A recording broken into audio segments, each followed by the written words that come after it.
Okay, folks, let's take a look at example 6. All right, and example 6 is going to be intense. I'm going to throw all the exponent rules at you, plus there's going to be fractions.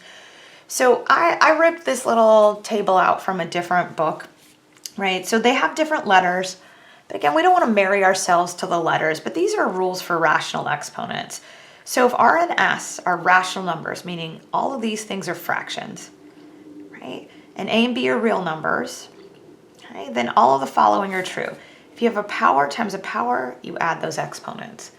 That's true if R and S are rational numbers or just whole numbers, doesn't matter. Then we have the traveling exponent, right? A to the negative R is 1 over A to the R.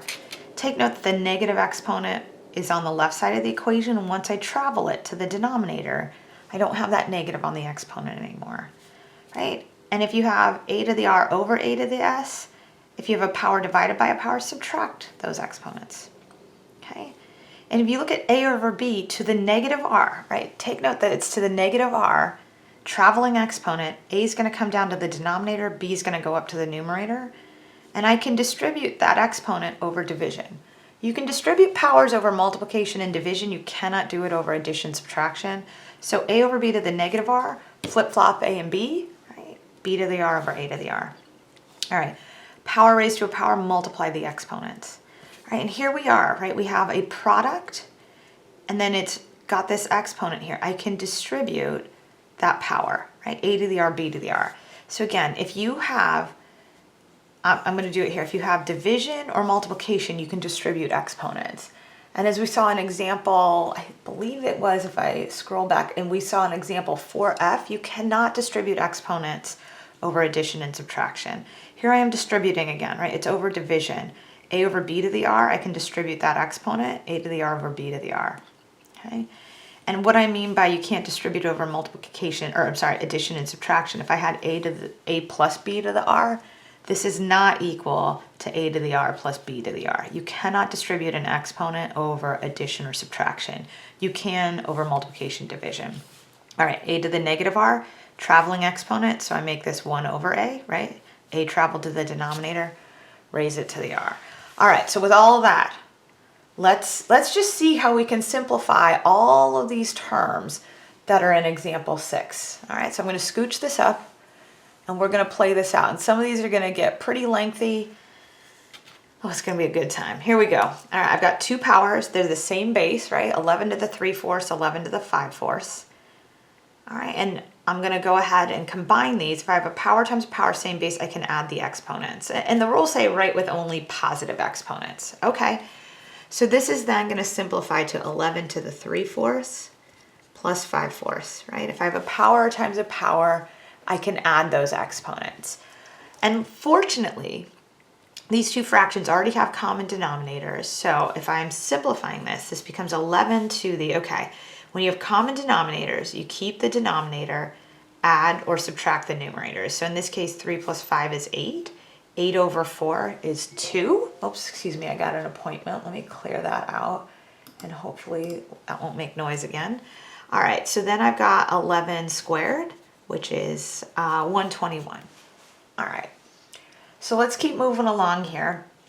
And then I'm gonna go to the more, these are gonna get more and more complicated as we move along. All right, so here I have a power divided by a power, and they do have the same base. So what I can do here is I can make this 7 to the 3/4 minus 7/4, right? When you have two powers, or excuse me, if you have two powers and their bases are the same and there's a fraction, you can subtract the exponents. And again, fortunately for this particular problem, right, these fractions have common denominators. So what I'm going to do is I'm going to keep the denominator of 4 and do 3 minus 7. So this is going to be 7 to the, and we'll do 3 minus 7/4. 3 minus 7, what is that? That's going to give us -4. So we have 3 to the -4 over 4. That's like saying 7 to the -1, and that's the traveling exponent. So I'm going to reciprocate that and make it 1/7, okay? But I've done this. This is all now positive exponents, right? I don't want to leave it as 7 to the -1 only because the instructions say write it with positive exponents. All right, so now when we move into C, there's a couple of different paths that you could take, just depending on what you want to do, and they all lead to the same answer. So what I mean by that is I could handle this negative exponent first and travel it up. That's one option. Right? Or what else I could do is I could multiply this power to a power together. And it's kind of up to you what you want to do first. Ultimately, we're going to need to do both. Right? And some folks are even going to say, well, if I have a power over power, I could subtract these exponents. You could. So there's multiple ways to get this done. So what I'm going to do first is I'm going to travel this exponent up. So I'm going to do 9 to the 2/3 times x to the 1/3 to the 4th. And I'm going to move this 9 to the 1/3 up. So the first thing I'm going to opt to do is travel this up. All right. And then because I have a power times a power and their bases are the same, I'm going to add their exponents. All right. Now this is, again, not the only order you could go in. There's plenty of ways to do this one. You're just seeing one of them. So I'm going to say this is 9 to the 2/3 times 9 to the 1/3. Right? And then I still have this x to the 1/3 to the 4th. The upside now is at least I only have positive exponents. But I'm going to add these two exponents together, right? Power times a power, add the exponents. 2/3 plus 1/3, common denominator, right? And that numerator would then turn into 3, 2 plus 1, right? And just so I'm not skipping a step, right? I'm going to have 9 to the 2/3 plus 1/3. And then I still have this x to the 1/3 to the 4th shenanigans. Now, 2/3 and 1/3 is 1, so I'm going to stop that. That's just going to be 9. And then if I have a power times a power, I'm going to multiply these exponents. And 4 times 1/3 is 4/3. So I am looking at 9 to the 1, because 2/3 plus 1/3 is 1. And then I'm going to have x to the 1/3 times 4, right? Power to a power. So ultimately, this simplifies to 9x to the 4/3. Now, I've got only positive exponents, right? I've simplified. So that problem's looking pretty good. All right, now let's look at D, right? D is going to be a beast. And I'm going to scooch this up as far as I can because I'm going to need all the space to simplify this. Okay, so there's so many things you can do in so many different orders. The first thing I'm going to do is I'm going to handle what's inside the parentheses first. I want to simplify what's in here first, and then I'm going to deal, oops, I think I should scooch this down. I don't think you can quite see that negative 1/2. If you wanted to, you could handle the negative first. You could just reciprocate, all right? So you could reciprocate and then simplify, or what you could do, you could distribute this negative 1/2 to every term in there. So there are multiple ways to simplify this. But for my brain, me personally, I'm just going to work on simplifying what's in here. And what I mean by that is I'm going to, inside the parentheses, travel. So I'm going to move the a to the negative 2 up and the b to the negative 4 down.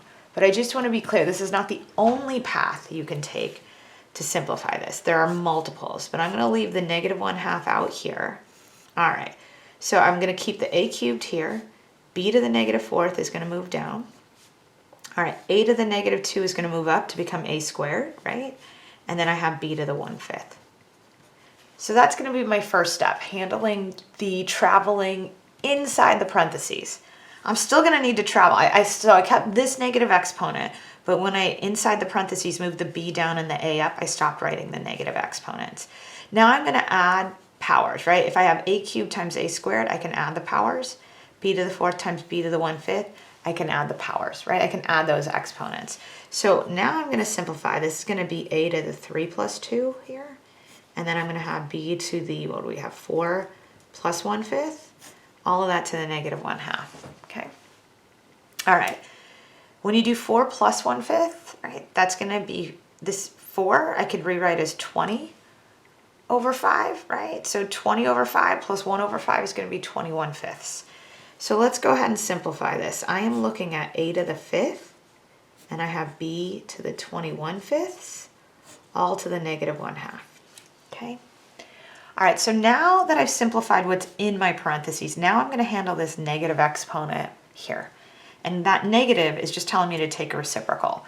So I'm going to move the a to the 5th down and the b to the 21/5 up, and I'm no longer going to write that negative exponent. So this is going to be, I'm going to reciprocate. We're going to have b to the 21/5, and I'm going to have a to the 5th, all of that to the 1/2. All right, so you'll see that when I took that reciprocal, right? When I moved the a down and the b up, I went from having a negative 1/2 as an exponent to a positive 1/2 because I handled the traveling.